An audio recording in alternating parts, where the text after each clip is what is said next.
Hello， 大家好，我係 Ivan。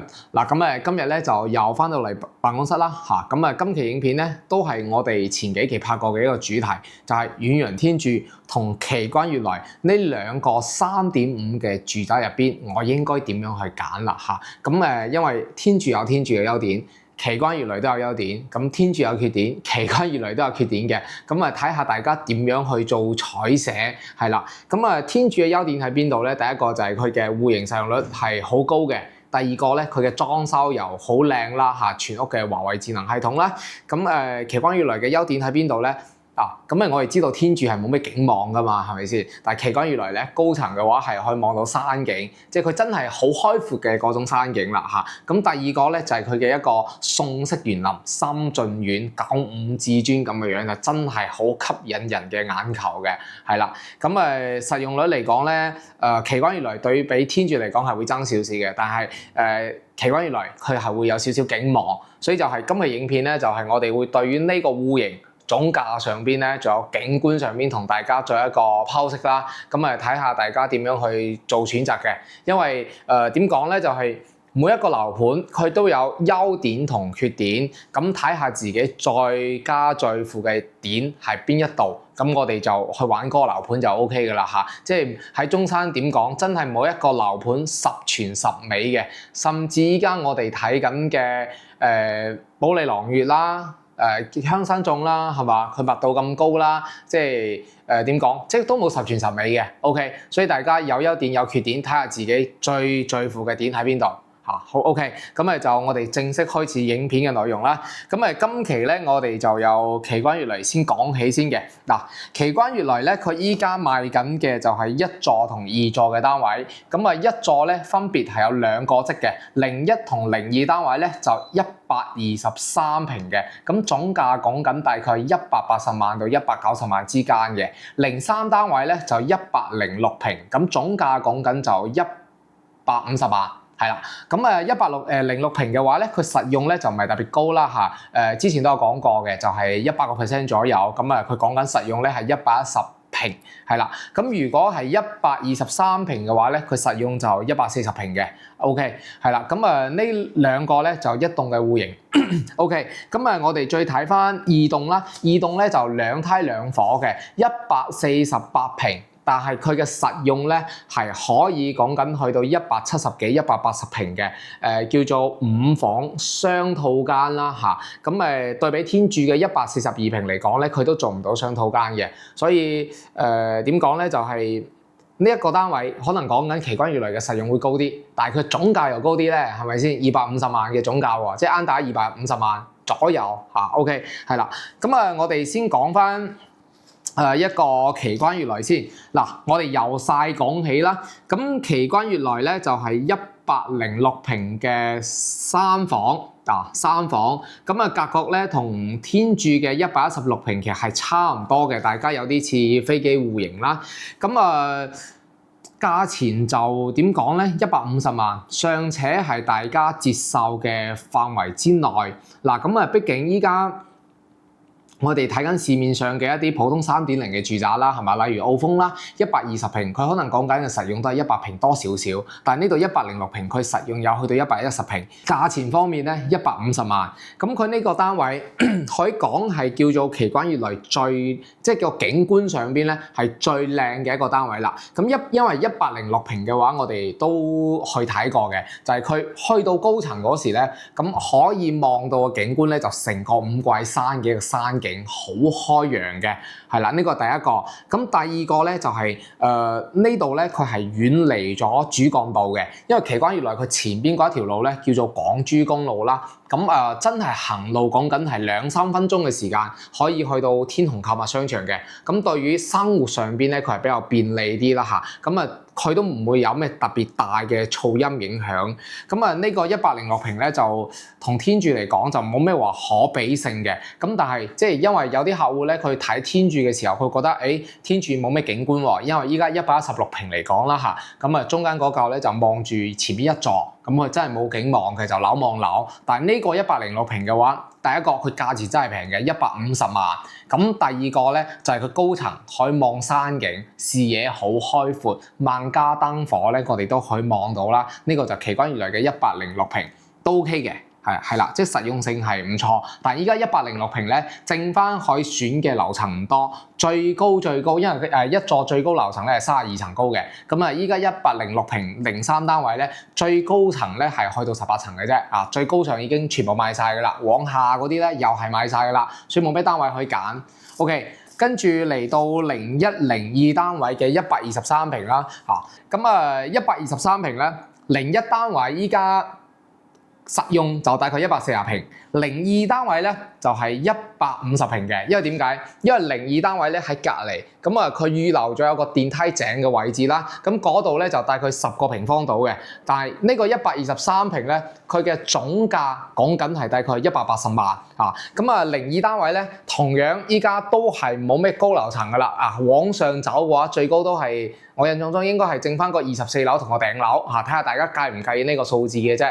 咁01單位嚟講咧，因為佢少咗嗰間房嘅實用啦，大家喺呢度可以睇翻嗰條片就知道佢區別喺邊度啦。咁01單位咧佢就少咗嗰間房啦，咁佢嘅總價唔會爭太遠，但係01單位咧，即係如果我哋話冇咗嗰間房之後咧，咁佢嘅客戶選擇性咧就好少啦。咁01單位依家基本中高大概20樓左右啦，25、26樓啦，都仲有得揀嘅。咁個價錢咧就大概講緊係180萬嚇。咁呢個單位咧，我哋同天柱嗰度係有得比一比嘅，因為天柱嘅116平咧，佢就係做咗4房，咁呢邊咧。嗱，佢就係做咗都係4房，但係天柱點講咧？就係佢116平個價錢，大家一樣嘅，但係呢度就多幾個平方，個價錢係接近嘅，大家都係180萬左右。咁我就會認為咧，睇大家嘅感覺，即係我會更加偏向於係，即係如果係對比呢個123平嘅單位嚟講咧，我會更加偏向於係天柱嘅116平，因為首先佢。飛機戶型啦，呢個就對於大家嘅私隱性方面都係比較好嘅。咁第二個咧就係佢嘅裝修標準嗰方面咧，可能就會真係會比奇觀悅來高2-3個 level 嘅。係啦，呢個就係123平嘅情況。咁當然你追求一個好靚好開揚嘅景觀嘅話，咁奇觀悅來123平都 OK 嘅。但係佢咧就奇觀悅來咧，佢就冇下邊個下沉式會所啦，因為奇觀悅來咧佢係自帶窗嚟睇嘅。咁後邊如果我哋想要去做 gym 啦，有一個 gym room 啦，或者係一個游泳池啦，咁我哋就可能要行到天虹啦，或者前邊嘅一個商業街入邊啦嚇。咁呢個就123平，佢實用140平。咁遠洋天柱嗰一個咧就116平，實用133平嘅。轉頭我哋大家嚟講呢個奇觀悅來123平咧，戶型咧就係依家市面上好主流嘅戶型。動靜分離啦，係一邊係房，呢邊係客廳。咁現市面上係好主流嘅一個戶型嚟嘅。咁其他都冇咩特別嘅，都係2個洗手間嚇。咁佢嘅用嘅位置就會比較細啲嘅，大家可以過嚟實地睇一睇嚇。OK， 咁最後一個啦，就因為依家奇觀悅來咧做特價嘅話，就係主要都係108平、106平同123平嘅呢2個價錢，講緊係14,000到15,500之間。係啦，咁但係即係有啲客戶咧，佢就志在佢真係食奇喎，但係天柱咧係南區，但係企喺我嘅角度，因為買呢2個盤嘅客戶群體咧都係改善嘅，佢對學區唔係太在乎。第二個就係喺學區上邊咧。點講咧，就係大家相差不差嘅，大差不差嘅個地段上面，大家冇咩特別大嘅區別，所以真係睇大家追唔追求景觀。如果追求景觀嘅話，奇觀悅來可以睇一睇；如果我追求內部嘅一個裝修好靚、好高豪華啦嘅一個裝修嘅話，我哋就揀天柱係啦。咁第二個OK， 呢個就基本嘅情況嚇。咁我哋講下一個二座二座嘅話就主要都係得2戶嘅啫，148平。148平嘅話，依家係講緊總價 total 要去到250萬，係啦。咁250萬嘅話，可能會有更加多嘅選擇啦。第一個，因為發展商依家真係唔降價嘅，要去到16000幾嘅一個價錢。咁佢係可以做到雙套間嘅，即係有2個主人房啦。咁入到去之後咧，大家如果係有興趣，可以睇翻我哋之前條真係可以介紹嗰條片，佢嘅露台做得十分之大，係啦。咁啊入邊嘅實用性都話 OK， 佢實用咧148平實用嘅話，大概170到180平之間啊。咁啊佢每間房做得四四正正啊，真係四四正正嘅。咁就係點講咧？148平依家都冇咩貨㗎啦，依家剩翻嘅都係啲18樓啊、24樓，跟住最要麼就往下邊走㗎啦嚇，因為最先賣嘅奇觀悅雷最先賣嘅都係148平嘅啫。OK， 呢個就奇觀悅雷嘅情況。總結，如果你追求有遠景嘅，追求個園林特別靚、特別新中式嘅話，我哋就睇奇觀悅雷。係啦 ，OK。咁如果嗱嚟到天柱，我哋又調轉翻嚟啦。如果我唔在乎，唔係太在乎一個景觀啊，呢個 view 我唔係太在乎嘅。咁啊，我在乎嘅就係成個單位入邊嘅質素，成個屋苑嘅一個質素，仲有好高標準嘅一個物業管理嘅話，咁我哋揀天柱啊，因為天柱咧佢嘅裝修標準好靚啦，第二個咧就佢有個下沉式會所，包括入門嗰種氣派都係好多，即係奇觀悅雷俾唔到嘅，係啦 ，OK。咁我哋就講翻天柱嚇，咁天柱嘅缺點喺邊度咧？就冇咩景觀。第二個咧，佢就對於聲音比較敏感嘅一啲觀眾朋友咧，咁可能就會擔心啦，因為前面中央高速嚟嘅。咁但係大家可以真係過嚟實地去感受下，並冇想象中咁誇張嘅。呢個就係天柱嘅2個缺點。咁第3個又係講翻啦，大家係擔心天遠洋呢個發展商最近係有資金，即係過去幾年嘅話係有資金鏈嘅問題啦。但係最近遠洋地產咧係作為中國一個債務重組嘅一個標兵嚟嘅，一個點講咧，叫做一個展示面嘅，即係佢係比較，即係佢債務重組方面係完全冇問題。包括依家我哋上到去拍攝之後咧，我哋會見到成個天柱嘅3標啦，即係隔離嗰3、4、5、6、7座，佢依家全部喺度起緊，即係已經打完地基㗎啦。包括我哋依家見到二期。1座、2座、7座，咁啊佢前邊嘅玻璃啊、外牆啊，包括入邊嘅施工進度咧，都快比以往快咗好多嘅，所以大家都唔需要話太過於擔心佢嘅一個進度嘅問題，或者係以後交樓嘅問題，呢個大家真係可以放心嘅，係啦，因為呢度又講幾個閒話啦，因為大家可以睇到 Ivan 呢個 channel 咧，大多數都係拍翻啲中山市區嘅樓盤啊，咁因為市區嘅樓盤質素係高好多嘅，而且都係啲優質盤，咁我哋都有自己嘅一啲睇法啦，都係想推翻啲優質盤俾我哋嘅觀眾朋友嘅，好嘛？好啦，咁依家我哋就講翻遠洋天柱啦嚇。遠洋天柱依家177嘅單位咧，7座我哋就唔講啦，因為個單位真係好貴啊，佢要去到340萬。340萬嘅話，大家有更加多嘅選擇啦，4代住宅好多都可以揀到，所以我哋就唔講。我哋今期咧，我哋就講講3個。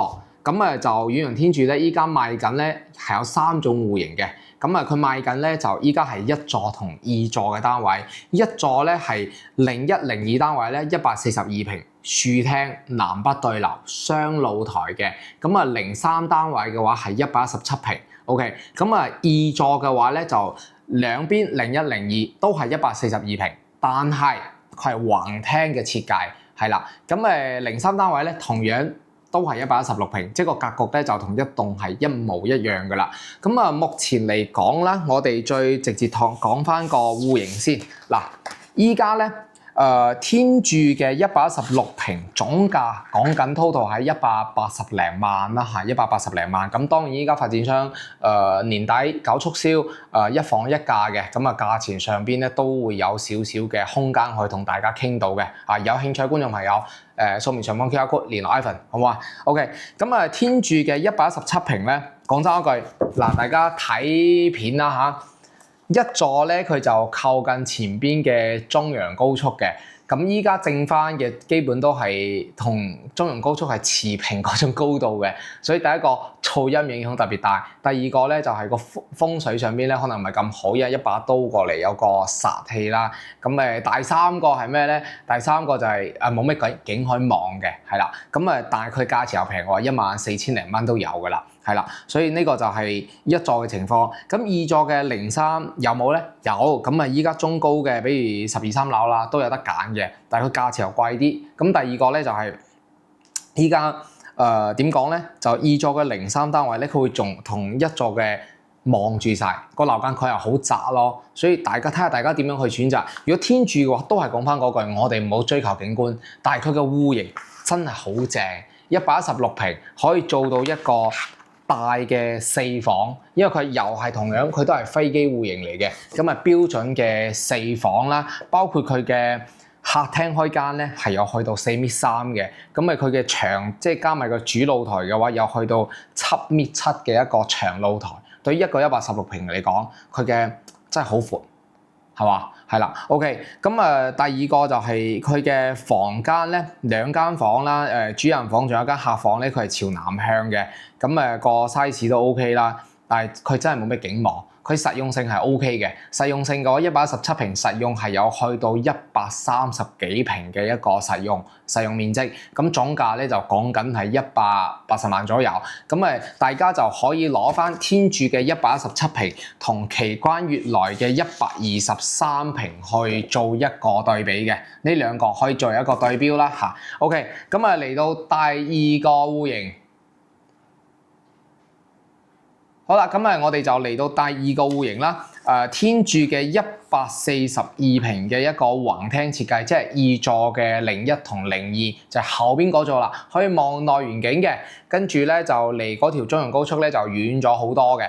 OK， 咁呢個嘅話就係最近我成交比較多嘅一個戶型啦。咁佢頭先我哋講緊116嘅，佢嘅露台係去到7.7米嘅，但係佢嘅中間嘅客廳咧先4.3米噶嘛，但係天柱嘅呢個142平嘅一個客廳嘅闊度可以去到7米嘅闊度，各位142平客廳係可以去到7米嘅一個開間，咁佢做咗係講緊4+1房啦。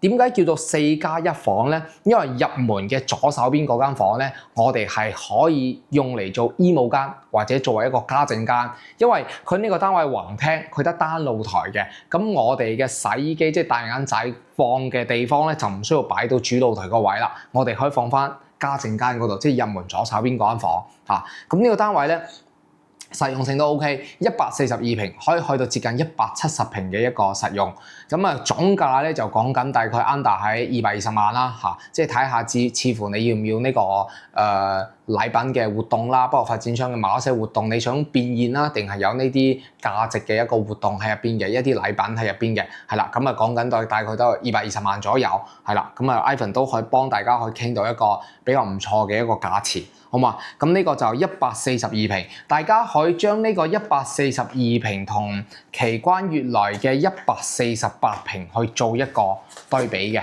呢兩個嘅面積係差唔多一致嘅，但係個價錢咧就相差係去到接近40萬、30幾萬，係啦。睇大家覺得會唔會奇關悅來嘅呢個露台呢個雙套間，其中多咗個洗手間，值唔值呢30萬？仲有一個主露台，佢露台真係好闊。係啦，即係睇大家，但係呢個天柱嘅話，佢就相對嚟講佢會比較實用少少嘅，因為佢每間房嘅一個 size 啊，即係唔會出現浪費嘅一個情況啦。咁呢個就係天柱嘅一個142平嘅一個橫廳設計啦。咁嚟緊我哋就講翻一座嘅豎廳嘅一個格局嘅。咁豎廳佢呢一個咧，依家總價又平啲咯，因為點解咧？因為佢靠近係中陽高速嘅，咁總價大概都係210零萬可以搞掂晒㗎啦。咁咧，佢呢度咧就係142平雙露台，客廳開間咧係有去到5.8米。咁呢種喺我哋嘅日常生活上邊咧，佢就係傳統戶型實用嘅，因為佢後邊都有一個生活露台啦。咁我哋嘅洗衣機咧就可以齋放到後邊生活露台嗰度去。做埋一個風窗，咁成個客廳嘅開間咧就5米啦，露台都係5米長度嘅，入邊每間房都好方正。但係呢一個142平，點解佢嘅去貨就一般般咧？因為講真一句，買得呢個單位嘅，佢就唔想話太過於嘈，唔想話太過於因為呢個性價比嘅問題而去揀翻一座。但係一座咧，佢有個好嘅點就係咩咧？有少少景觀去望，但係佢嘅客廳又唔會咁闊咯，所以我哋又係可以將佢同奇觀悅來嘅呢個148平去做一個對比嘅，就係一個大家個格局係差唔多嘅，但係奇觀悅來多咗一個主人套間，多咗一個即係個露台地大好多嘅，係啦，即係佢多咗一個少少花園，使用率大家大差不差嘅，所以就係呢個可以同奇觀悅來個去做一個對比，即係有3個戶型可以對比到嘅148啦，奇觀悅來嘅同天柱嘅142，兩個142做一個對比，大家睇下點樣去選擇。咁天柱嘅話，講真一句，大家唔好在乎佢嘅景觀。OK 吧？咁呢期影片就差唔多同大家做咗呢3個單位嘅呢個2個樓盤嘅一個情況去做一個對比啦。咁依家講多一句，大家如果係想揀呢2個盤嘅情況下啦，無論奇觀又好或者天柱又好，真係我哋想要揀翻啲中高層少少嘅或者有靚 view 嘅一啲單位咧，真係唔多。並且依家發展商喺度年底做緊一波促銷活動咧，都係今年以嚟最大嘅一波促銷嚟嘅，係啦。咁如果大家係真係有興趣嘅話，可以過嚟實地睇一睇，係啦，即係睇呢2個盤，大家點樣去選擇啊？有景觀，想要景觀，我哋揀奇觀；我哋想要戶型好靚，想要個裝修標準好高嘅，我哋揀天柱，就係咁簡單，好嘛？咁大家如果有興趣嘅話，可以掃描上方 QR code，咁揾到 Ivan 啦，過嚟實地睇一睇，到時我哋可以一齊去睇埋個4對住宅。咁嚟緊嘅話，都會將4對住宅同大家做一個對比嘅，比較淺少少嘅對比，因為最深入少少嘅話，大家真係要過到嚟實地自己去感受，因為有間屋未必佢嘅風水，即係睇視頻好靚嘅，但入到可能成身唔舒服，咁真係唔啱嘅。但係有啲單位可能睇視頻真係唔係好啱，但係入到嚟開，哇真係好舒服，咁又係啱嘅喎。所以希望大家如果係真係有興趣嘅話，約翻 Ivan 實地過嚟睇一睇啊。OK，咁呢期影片就差唔多到呢度結束㗎啦，我哋下期影片再見，拜拜。